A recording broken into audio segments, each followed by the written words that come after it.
Mar Poética. Séptimo Festival de Poesía de Marbella.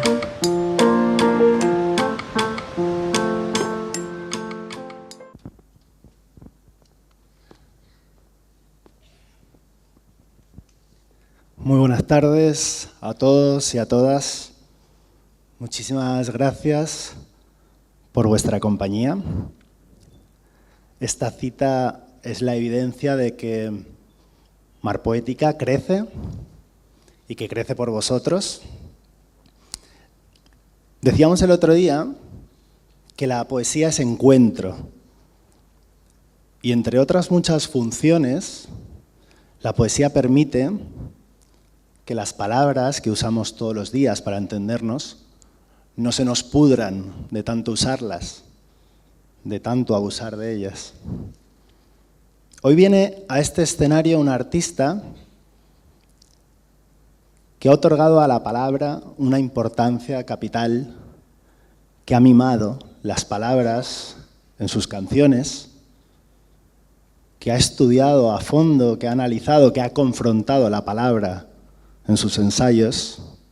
Hablo de Santiago Auserón, líder emblemático de proyectos musicales como Radio Futura o Juan Perro.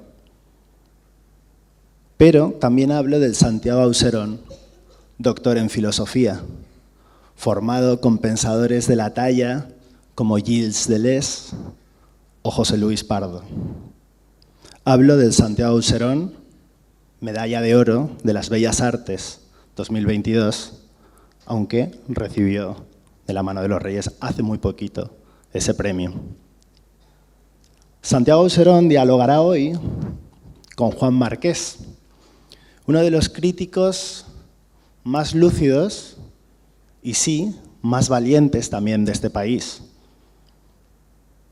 Estoy seguro de que en España hay muy pocas personas que lean más que Juan Marqués.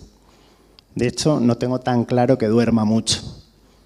Pero además de ser un crítico, un lector voraz, que trabaja para medios como El Mundo o Revista de Occidente, Juan Marqués también es un poeta extraordinario, con 5 poemarios a sus espaldas y con una novela que yo creo que dice mucho de sí mismo, que es El hombre que ordenaba bibliotecas. Os voy a dejar con ellos y después Santiago Auserón compartirá alguna de sus canciones con nosotros. Espero sinceramente que disfrutéis de esta fiesta de la palabra, de esta forma que tiene la palabra de hacer que nos encontremos. Y sin más, os pido por favor un aplauso para Juan Marqués y Santiago Auserón. Así.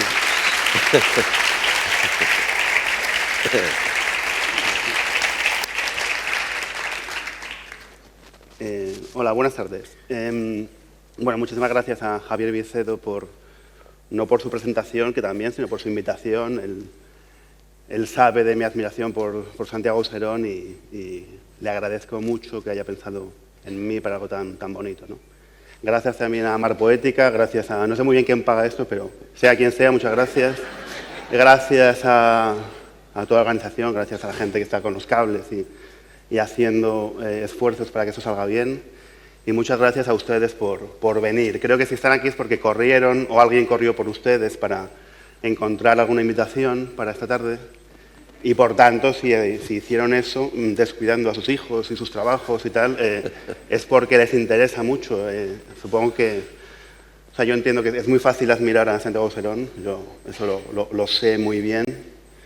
Pero, en efecto, como estamos en un marco de un festival literario y fundamentalmente poético, es importante incidir en lo que ya ha adelantado Javier, ¿no? que es que, aparte de ser uno de los músicos más populares pero prestigiosos de las últimas 4 décadas ya largas, ¿no? de este país, ¿no? Eso de aquel tópico, ¿no? Conjuga el aplauso del público con el prestigio de la crítica, ¿no? Efectivamente, es verdad que sea cual sea el nivel de exigencia de los espectadores, es verdad que todo el mundo, de una forma unánime y ecuménica casi, admiran a Santiago.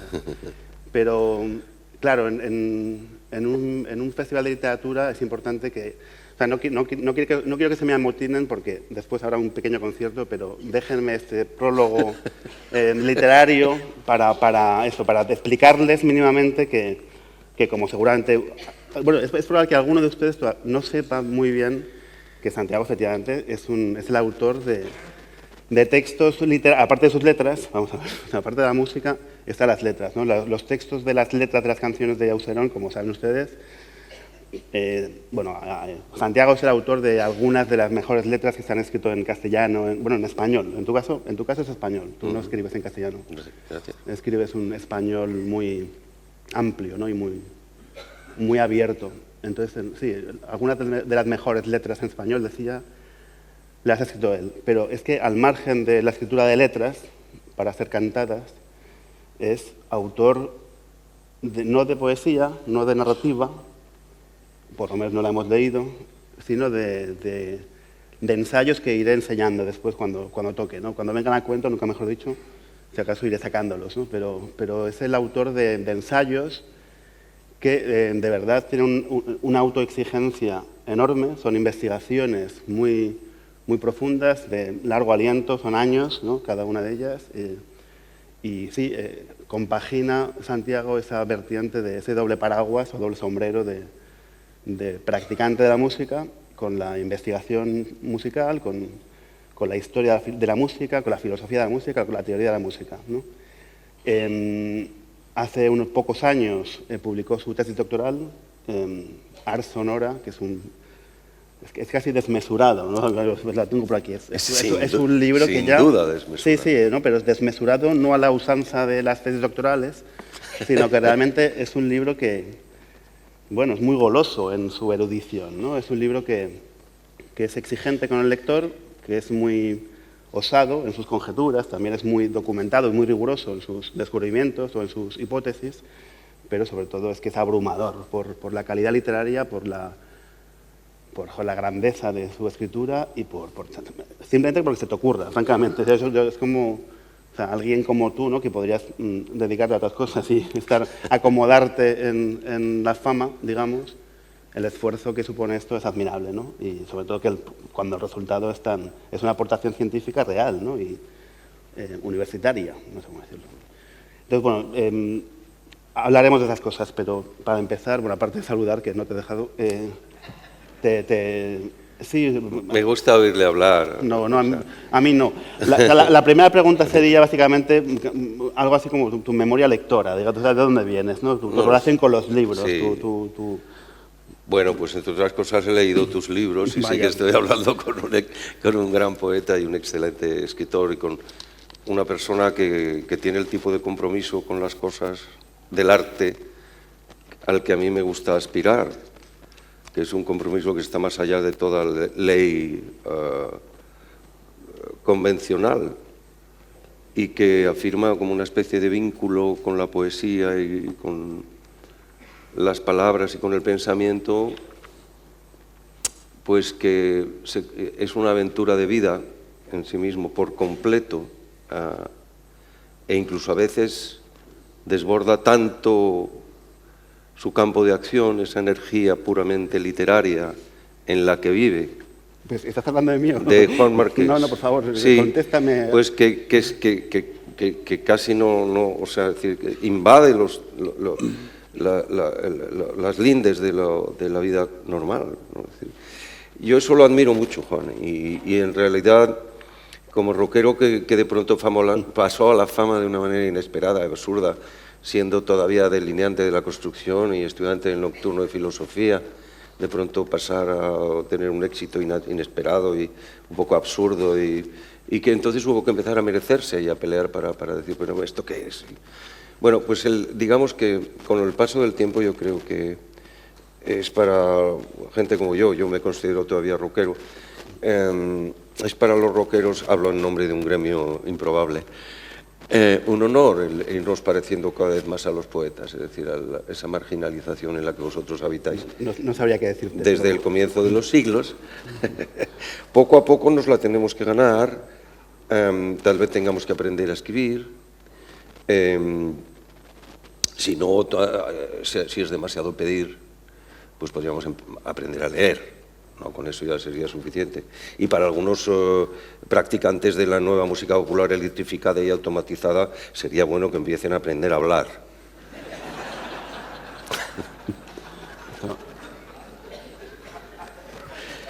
Ahora te dejo. No, bueno, te preguntaba, bueno, no pensaba entrar en esos temas sobre la nueva música, pero No, lo haremos, lo haremos. Es un torbellino, Lo haremos, se te traga, es un sí, desagüe. Antes de arremeter contra los excesos, si los hay de ahora, pero no en plan batallitas ni abueletes, sino en plan crítico, ¿no? Sí, me gustaría recuperar la pregunta esa de háblanos de dónde vienes en cuanto a lector, ¿no? ¿Cómo nació el lector que hay en ti? Yo me acuerdo que alguna vez en algún sitio has hablado de César Vallejo, ¿no? Como una revelación, ¿no? Sí, de pronto, Vallejo se me apareció, no me acuerdo cuándo, pero los libros, hay libros, no todos, porque hay muchos que no entiendo, pero hay algunos libros que no entiendo al principio, se convierten para mí en un reto y necesito inventármelos un poco.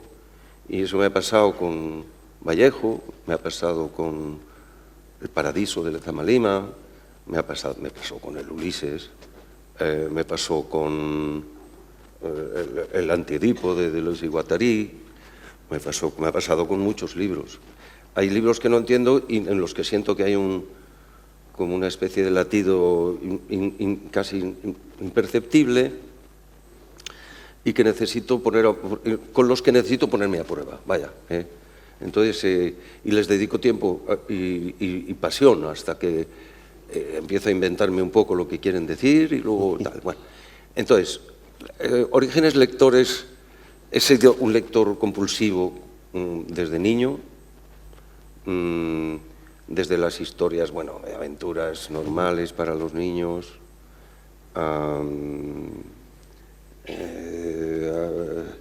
las historias de mosqueteros y todo esto, hasta empezar de pronto a encontrar por azar pues una obrita de Shakespeare o una obrita de Dickens. Y todo eso pues de algún modo me fue conduciendo. Luego, en el paso ya de la infancia, eso era todavía en la infancia, pero en el paso de la infancia a la adolescencia, pues el encontrarte con amigos, con personas que te van guiando, te van poniendo por delante de los morros algunas nuevas provocaciones, ¿no? Por ejemplo, cuando comencé a ser aprendiz de delineante de la construcción, un compañero que me tentaba con los textos de la negritud de Sedal Senghor, que era un buen poeta también, ¿no? Poemas de la negritud. MSC, Senghor. Entonces, también me leía lo que me caía encima, la historia del movimiento obrero en Inglaterra o psicoanálisis y marxismo de Castilla del Pino. Quiero decir, eso es uno de los libros que me alegro de no haber entendido del todo. Sí. Como que había que pasar por ahí, ¿no? Había que intentarlo. Sí. Claro, porque yo creo que aunque tú también has participado o participas de la literatura o del panorama editorial, no solo como autor, sino también has traducido libros del francés, has prologado libros, presentas libros nuevos con cierta frecuencia, o sea, se te reclaman, ¿no?, los poetas o gente más o menos emparentada con la música o que escriben sobre música, pues te buscan, ¿no? Y tú estás ahí generosamente. Pero me da la sensación de que eres un lector eres el caballero inactual, ¿no? Como decía aquel, ¿no? Que más bien te gusta leer viajes remotos y historias, o sea, no la historia no el Premio Nacional de Historia este año, sino un libro que alguien publicó hace 60 años sobre Rusia o sobre... Sí, no, a ver, yo tengo una especie de filiación voraz relacionada con los clásicos, ¿no? Es decir, con los clásicos grecolatinos,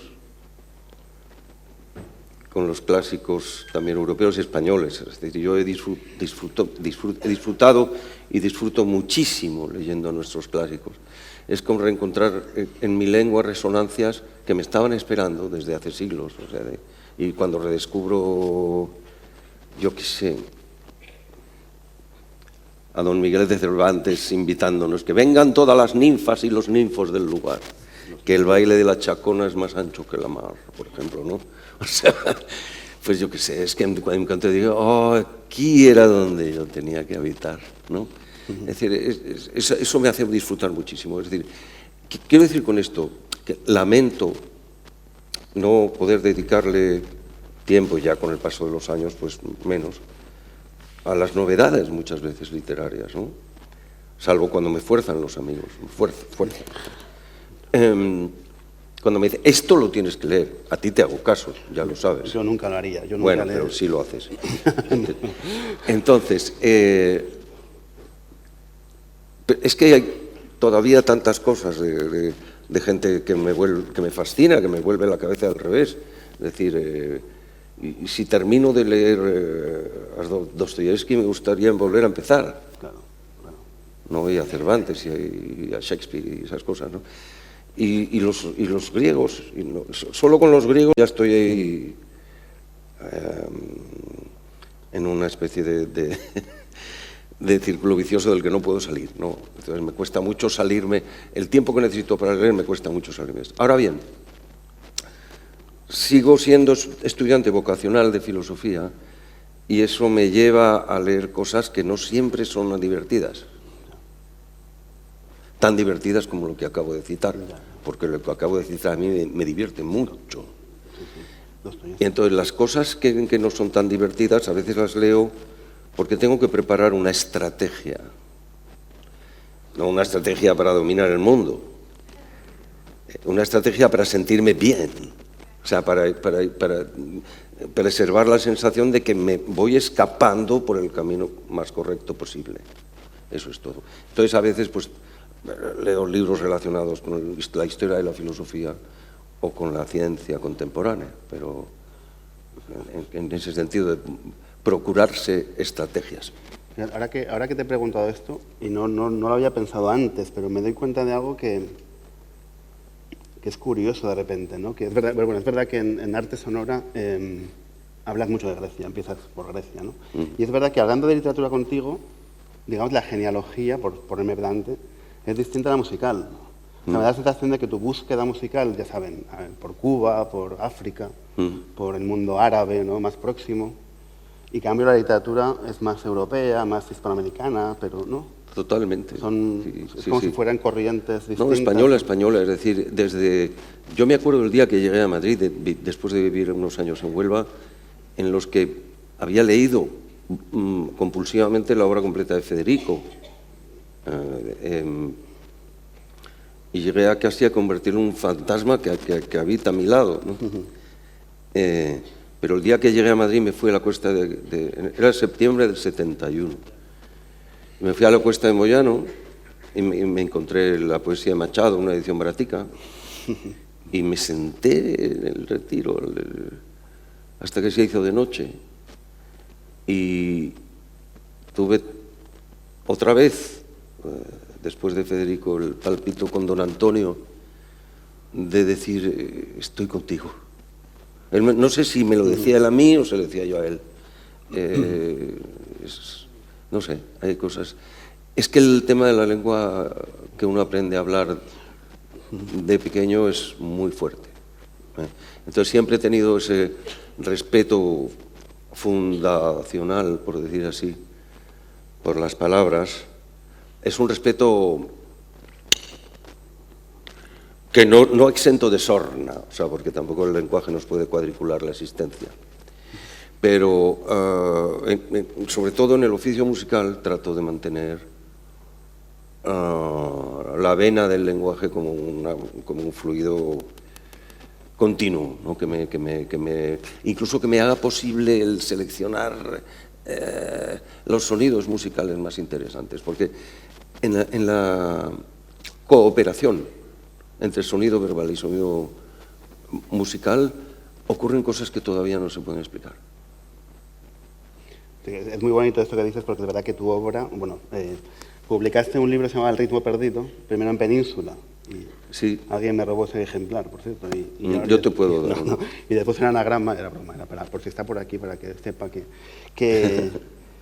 Y en este libro, claro, fuiste, bueno, no es lo que quiero decir ahora, pero aprovecho para decir que fuiste un poco un pionero en algo que ahora se hace ya de forma casi ritual, que es que hables de lo que hables, no tú, sino cuando uno escribe un ensayo sobre ballenas o sobre Elena Garro, sobre la guerra de Bosnia, o sobre... Siempre es fundamental meterse dentro, o sobre los libros de la antigüedad, o sea, hay que ser casi el protagonista, ya no solo un personaje, o sea, la primera persona es fundamental, ¿no? Explicar un poco, bueno, porque también, como que todo ensayo incluye su así se hizo, ¿no? Y la justificación de por qué me gustan las ballenas o por qué tal.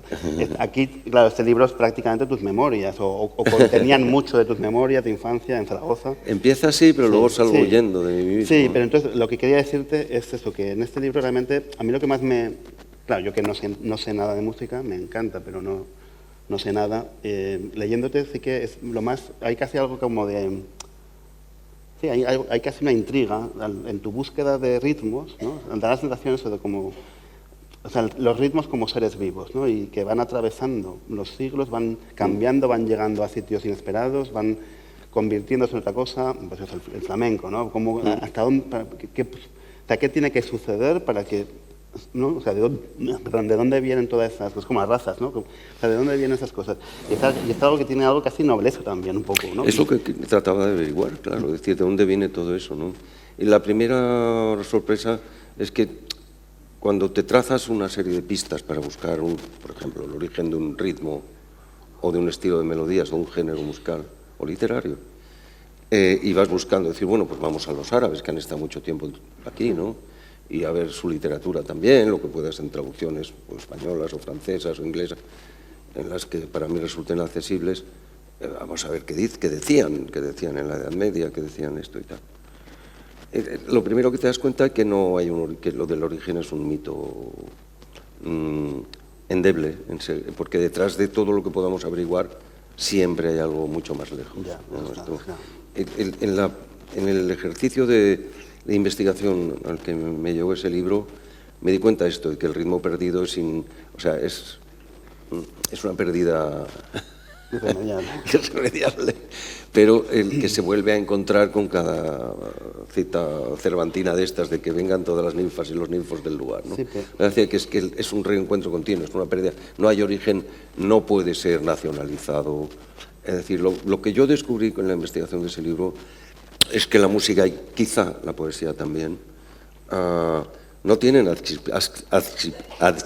adscripción étnica ni nacional, no pueden tenerla, porque están provocadas desde lo natal por un influjo que viene de fuera.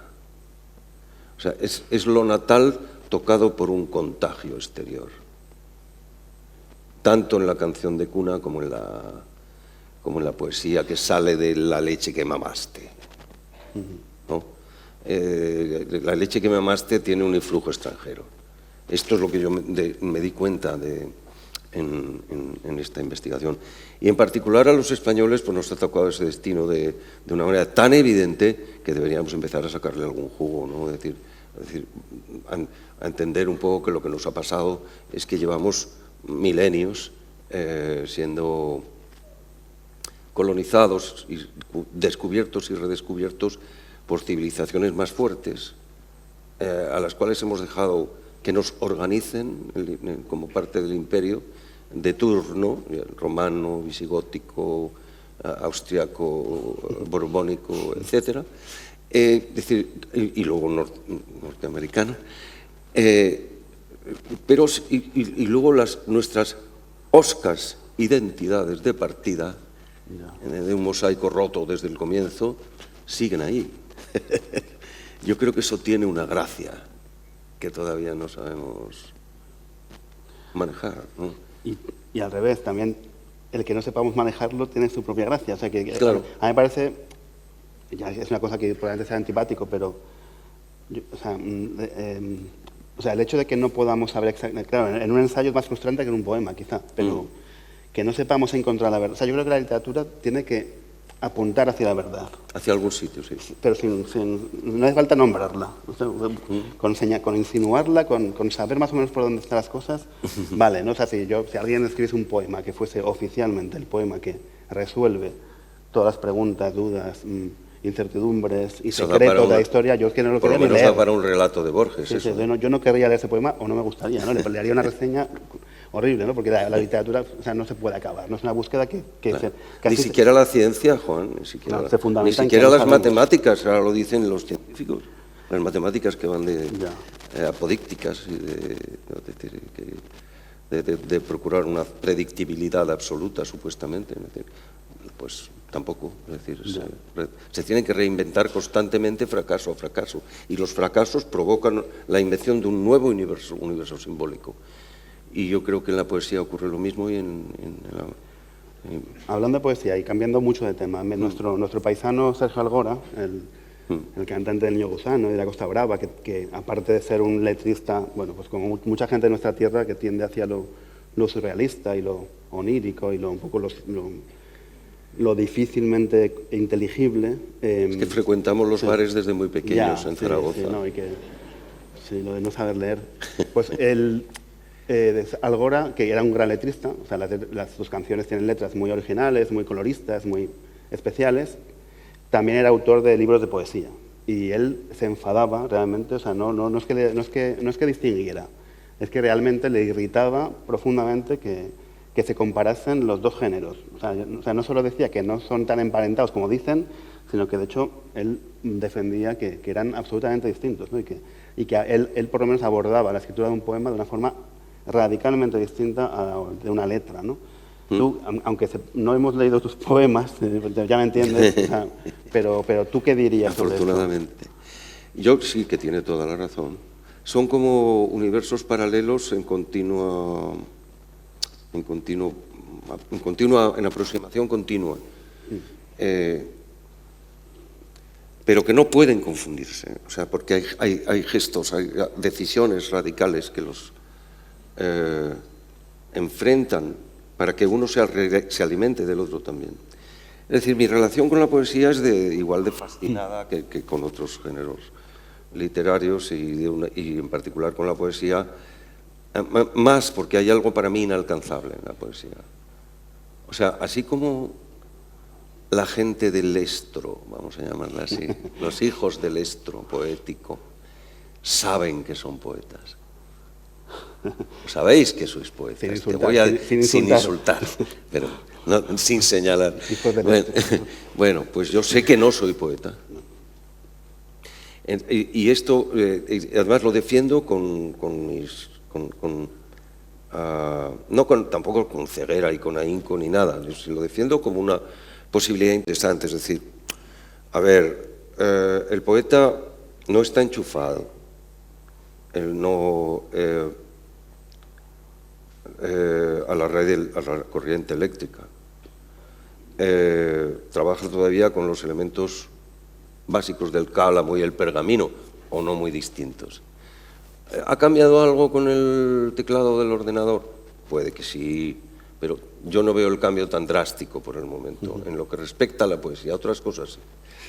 El poeta, digamos, está enfrentado a... Tiene que crear música más o menos, con más o menos comillas, filosofía, con más o menos comillas, tiene que generar pensamiento, tiene que traducir emociones, tiene que capturar algo más de emociones, porque simplemente mirándose el ombligo no llega muy lejos. Tiene una tarea casi diría yo clínicamente observable. Es decir, es un bicho muy raro. Es decir, y no le queda más remedio, que es lo peor. Y esto merece atención especial. Entonces, ¿qué relación mantengo yo con la poesía? Pues la de observar de todo lo cerca que puedo algunos de esos bichos raros que de pronto me iluminan cosas que yo no hubiera sido capaz de pensar. Y ante las cuales digo, anda, Vallejo, y otros. O sea, decir, Góngora, cosas que dicen, un momento. La cifra esta cabalística con la que está jugando y no sé qué, esta cifra culterana, ¿qué pasa? Hay momentos en los cuales se dispara un pensamiento a una altura y a una velocidad que te rebasa de lleno. O sea, es una cosa como que dices, uff, ¿dónde va este? Sí, O sea, es decir, entonces, hay poetas, hay bichos raros de esta calaña que tienen un poder revelador, pues yo diría paranormal, no sé, tampoco me quiero pasar y decir tonterías, ¿no? Pero que no es normal. Claro, y entonces yo esta gente no solo es que la respete y la quiera, para mí, es que la necesito. La necesito para vivir, para vivir la vida como una aventura interesante, y la necesito con el oficio de compositor de canciones, que es donde tú querías llevarme. ¿Por qué?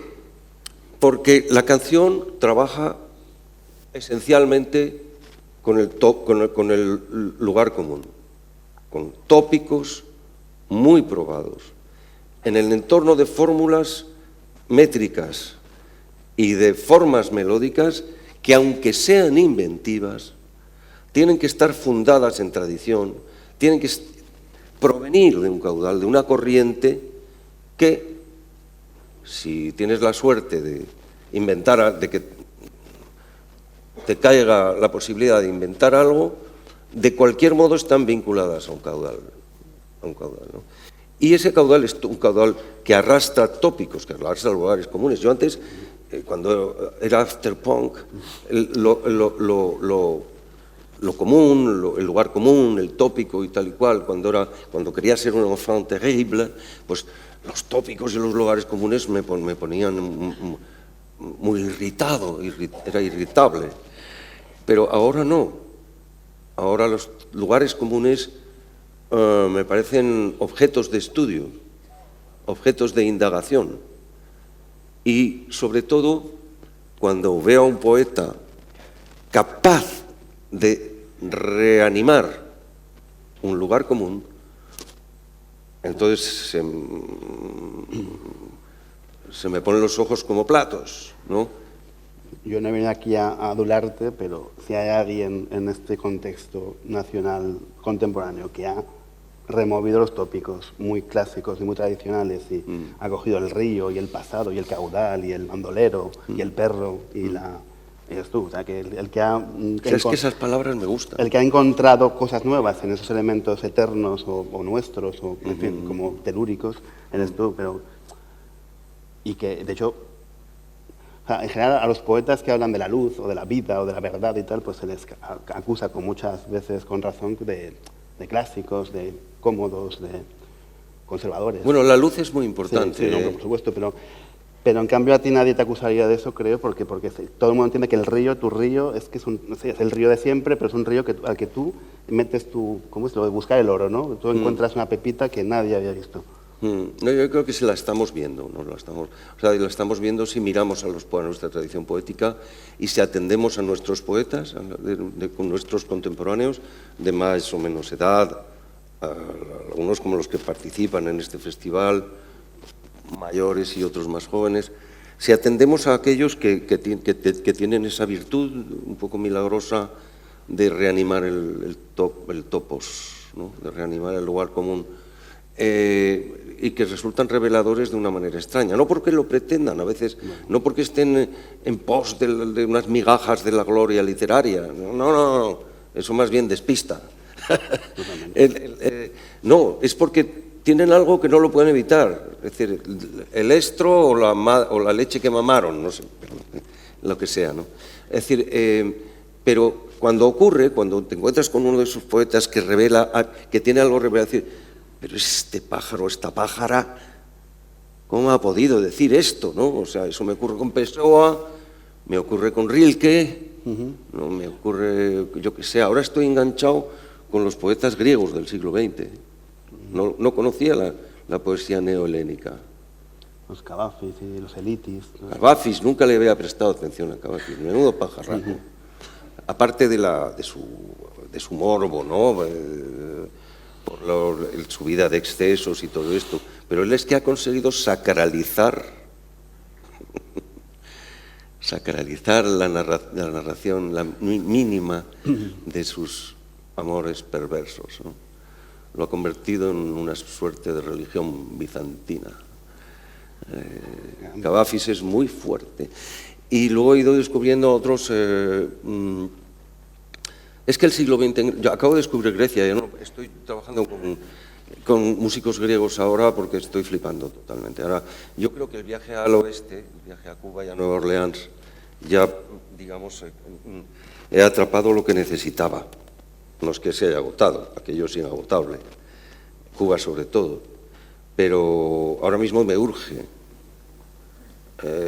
orientar la veleta o la proa hacia otra parte, hacia el este, hacia el Mediterráneo antiguo y en particular a Grecia. Y claro, la historia del siglo XX en Grecia ha sido tan convulsa después de 4 siglos de dominación otomana, que invadida por Mussolini, por los nazis, guerras civiles, dictaduras varias. Es decir, y ese es el pueblo de la filosofía y de la poesía, el germen de la poesía europea más antigua. Y ¿sabes lo que te digo? Que ese germen antiguo todavía está ahí, increíblemente. Todavía está ahí, está en la lengua más vieja de Europa, 4.000 años, más de 4.000 años. Y bueno, y quiero decir con esto que estoy redescubriendo usos de la poesía que son nuevos para mí. Es decir, por eso, usos míos, sin ser poeta.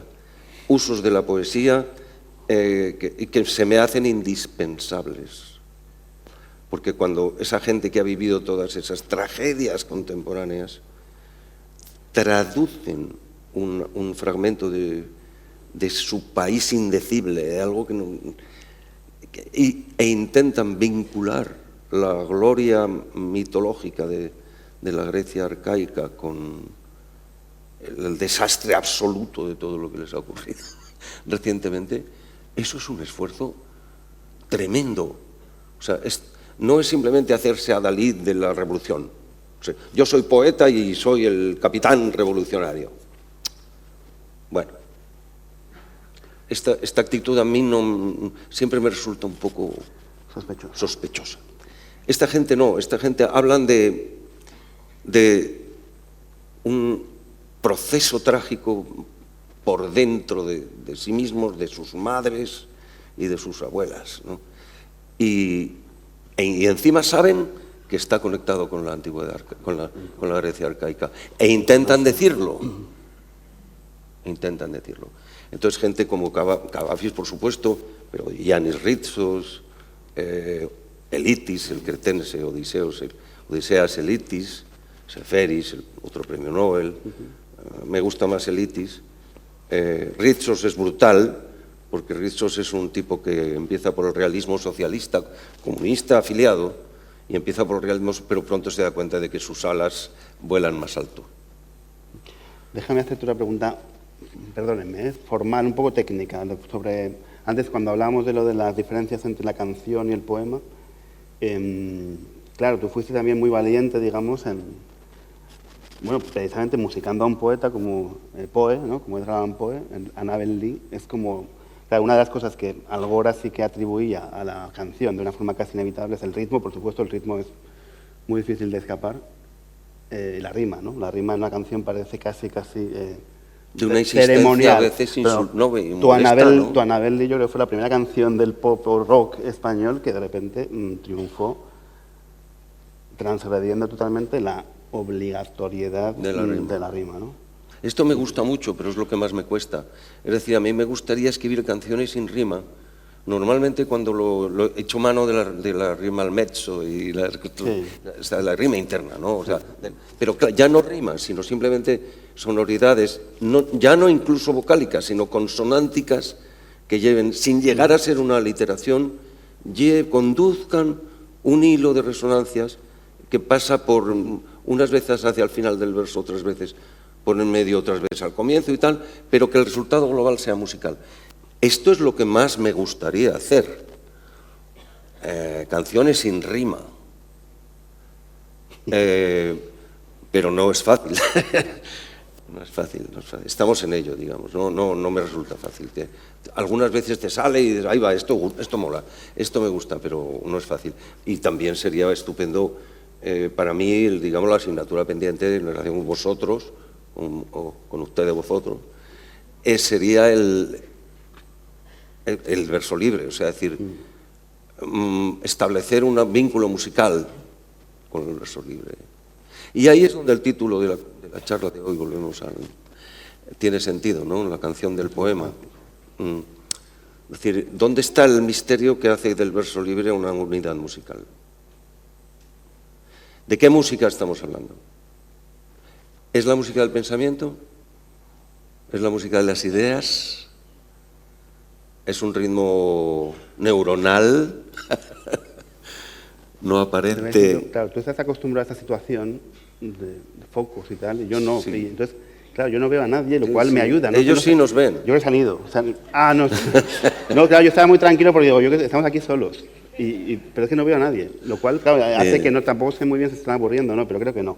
Bueno, entonces, esperemos. Me están avisando a mí por ahí de que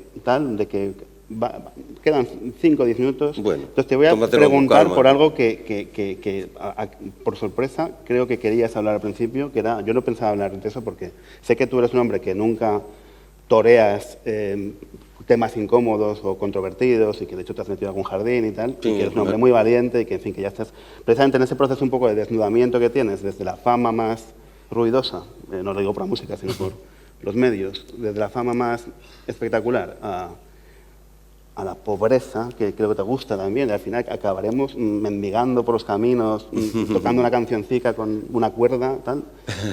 Es que es bueno. Es buena idea. No es la gloria. A mí me parece que eso es el éxito, es eso, ¿no? Acabar así. Con la libertad. Que te den unas almendritas por un son. Pero, ¿ves? Esa tradición literaria la he aprendido más recientemente, que es el taoísmo.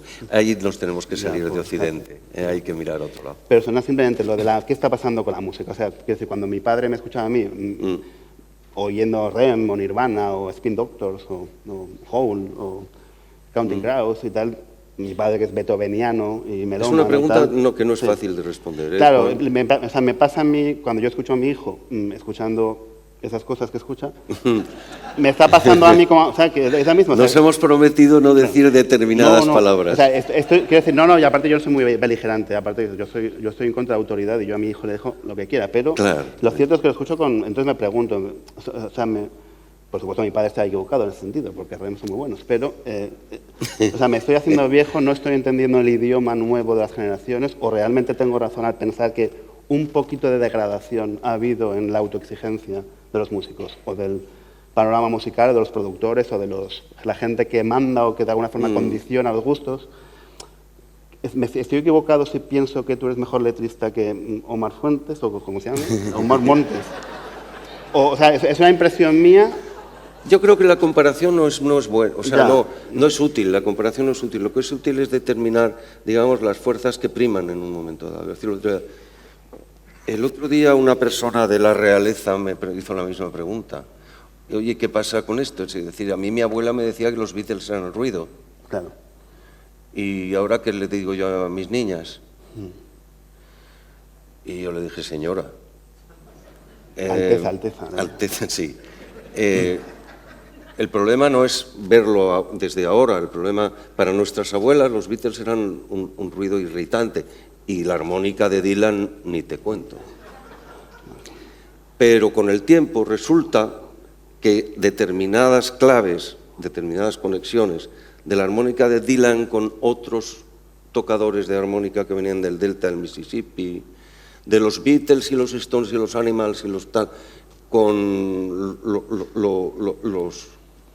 las influencias afro-norteamericanas de las que provenían sus impulsos. Todo eso forma con el tiempo un mapa en el cual las cosas adquieren un sentido renovado y entonces uno se da cuenta que hay calidades perdurables en determinados productos que en su momento causaron escándalo.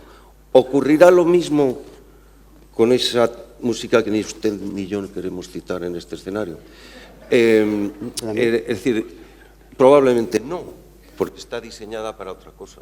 O sea, está diseñada para ser un producto fulgurante que extrae todas las ventajas posibles del estímulo electrónico y para atacar al cerebro y a los sentidos, pero con la misma celeridad se esfuma y no deja rastro. Es decir, es como una especie de balbuceo. No he sido yo. Un balbuceo enfermizo que mima, pero cuidado, los chiquillos saben exactamente lo que están haciendo, ¿eh? No quiero dejar pasar la oportunidad de decir que eso es una estética deliberada. ¿Qué sentido tiene? Es lo que hay que averiguar.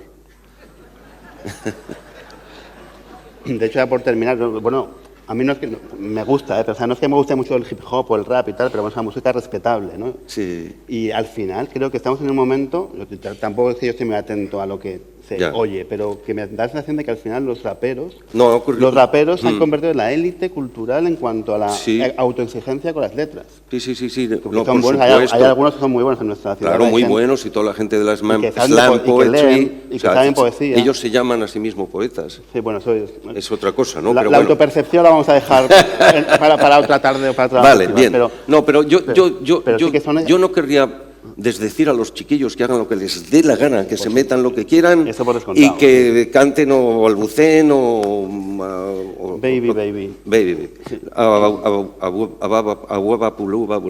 Bueno, o sea, tiene razón. Sí. Da lo mismo. Te quiero decir, lo que yo sí llamaría la atención sobre el hecho de que, muy sencillo, de que en el momento actual la gran industria de la música, que crece casi exponencialmente todavía, seguimos consumiendo más música que nunca en los decenios anteriores, y eso va en crecimiento. Sin embargo, lo que está produciendo es, por un lado, la exclusión de toda música que necesite reflexión o elaboración lenta. Por supuesto, ni los clásicos, los de los contemporáneos ya ni te cuento. Claro, la gente del clásico, del contemporáneo y tal, ellos tienen su propia vida, han sabido crearse su propia esfera de subsistencia. Pero los que antes éramos rockeros y gozábamos de las ventajas de la fama acelerada, de pronto nos vemos en los márgenes de la industria. Es decir, la industria ya no consiente la actitud de los creadores, no consiente. Solo consiente el uso de una música programada cuyo rendimiento sea predecible, estadísticamente predecible. Entonces, lo que está ocurriendo, Excel, ¿no? Sí, lo que está ocurriendo es que hay un deterioro cultural a escala planetaria en curso en estos momentos, un deterioro cultural y probablemente neuronal a escala planetaria, no bromeo, a escala planetaria, no ocurrirá porque se compensa por otra parte, porque aquí estamos peleándolo de otra manera, ¿vale? O sea, pero hay una tendencia a un deterioro cultural que convierte la mercancía cultural en algo más manejable, más rápidamente manejable. Y a la vez, algo que no se sabe, las fortunas que están acumulando algunos elementos listos del negocio, listos que trabajan con científicos y con equipos de abogados especializados para estar cubiertos por todas partes. Es decir, la convergencia entre las grandes marcas de Internet, los grandes nuevos medios de comunicación y la vieja industria discográfica está generando una concentración de capital alucinante. Otra vez, la industria musical se ha hecho multimillonaria varias veces a lo largo de la historia. Primero comprando los catálogos de los repertorios de los negros por $100. Después en los contratos para grabar vinilos. Y después reeditando el mismo catálogo que estaba en vinilo en CD, y después haciendo lo mismo otra vez en formato digital, y ahora ya simplemente diseñan lo que el público tiene que consumir, el público mayoritario, y controlan estadísticamente la producción de beneficios en una escala inmensa. Esto es lo que está ocurriendo. Y esto está expulsando de la posibilidad de ganarse la vida haciendo música, en este caso, a un montón de creadores. Me pregunto si algo parecido no estará pasando en el mundo editorial. Yo he oído por ahí un sí, pero yo no. Quizá no en la misma escala, porque ni siquiera está en juego el mismo volumen de capitales, que en el terreno de la música son cantidades fabulosas. Caramba, alguien habla. Hay esta comunicación, qué guay. O sea, no solo hay gente, sino que opinan. No, yo creo, bueno, quiero decir que el problema esencial no es bromear en torno a las formas que usan los chiquillos en un momento u otro. Los chiquillos ya crecerán. Aprenderán a hablar tarde o temprano, aunque sea con señales de humo, y algunos a leer y algunos a escribir, no cabe ninguna duda. Y algunos optarán por tocar un instrumento y a estudiar música incluso. Y tengo amigos punkis que hoy oyen a Juan Sebastián Bach. Claro. No son muchos. Bueno, pero fuera. La verdad es que... Es que a mí me da la sensación que Bach está más cerca del buen punky que el punky de lo que se escucha ahora, quizá, ¿no? O sea, que hay mucha más proximidad. Sin ninguna duda. Pero igual es una impresión, insisto, es que yo ya me veo como a mis 43 años, estoy muy cascado, pero soy muy joven. Y yo ya, o sea, me veo ya haciendo batallitas pero bueno, que yo no soy, que yo no estoy preocupado y tal, pero ya no. Eso está bonito. Y no, porque la manta... Por ejemplo, tú eres un gran ejemplo, tú eres tu público. Es interesante, por lo menos. Que decir, hombre, una cosa es que te mueras de hambre, que te apuestas ya mal. Pero bueno, que tienes un público, no, por lo que va por todas, por lo que decía antes, de que hay que volver a las plazas en plan juglar y, oye, lo que se te da una pera, pues una pera de sueldo, muy bien. Hay que conformarse, está bien, pero que si tú tienes tu público, entonces, bueno, mientras haya alguien ahí al que interpelar y que sea una forma digna de comunicación, de ganarse la vida y de... O sea, quiero decir, me parecería antinatural que, por mucho que haya una destrucción quizá planeada del talento o de arrinconamiento quizás, bueno, siempre será natural que haya gente, no sé, quizá cada vez menos, pero siempre habrá gente hambrienta de verdad. No, perdón, lo que quiero decir, Juan, sí, es que es al contrario, es que va a haber cada vez más gente outsider. Ya, o sea, habrá una reacción. Exactamente, o sea, cuando tiras de la manta en un sentido, es decir, el capitalismo acelerado, exponencial, tira de la manta en un sentido de una manera tan fuerte y tan veloz que deja en pelotas a la mayor parte de la población del planeta. Toda esta gente, aparte de emigrar y liarla, como la van a liar, tendrá que seguirá haciendo música, seguirá necesitando la poesía.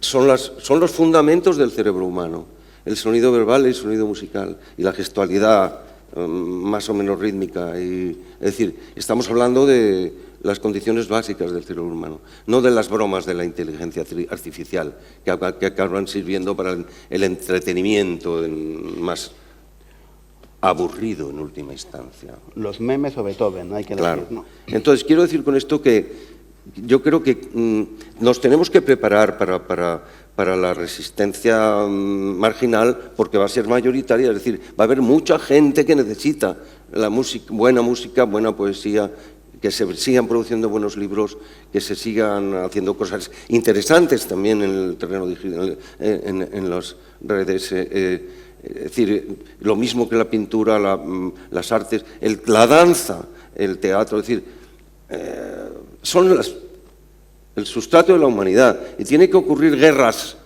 tendrían que acontecer guerras muy brutales para que las energías dispersas que el sistema de concentración capitalista no agota, las excluye de la mainstream, de la corriente principal, las excluye de las grandes finanzas, las excluye, pero no les quita la vida por ahora. Ya veremos a ver cuando Elon Musk empiece a manejar sus insertos en el cerebro lo que ocurre, ¿no? Bueno, te tengo que dejar ante tu público. No, es tuyo. Y yo hago mutis por yo el foro. Yo me lo quedo. No, pero que sepas que también es tuyo. Es mi primera vez en Marbella, nunca había estado en esta bella ciudad, pero tú seguro que cuenta... No, tampoco he tocado, me parece, en Marbella. ¿De verdad? Es decir, no, o sí, pero ¿hace cuánto? ¿En? 2004. ¿En 2004? 84, hombre, joder. ¿En el 84? Por Dios, pero si no... ¿Hace 40 años de eso? La escuela de Carlos la fundó aquí. No, pero... Esto le pasaba a Luz Casal. Luz Casal siempre decía decía, buenos días Valladolid, y estaba en Burgos. Entonces, igual Sí, te ha pasado eso. ¿Qué? Bueno, no, pido disculpas por no acordarme de lo de Marbella, pero la Bueno, verdad... pues te dejo antes. Debuta en Marbella, yo me voy. Vale. Vale, hasta luego. Gracias, Juan, muchas gracias. Nada, Es siempre Vale, ahora, un placer enorme conversar contigo. ahora seguimos con el tiempo.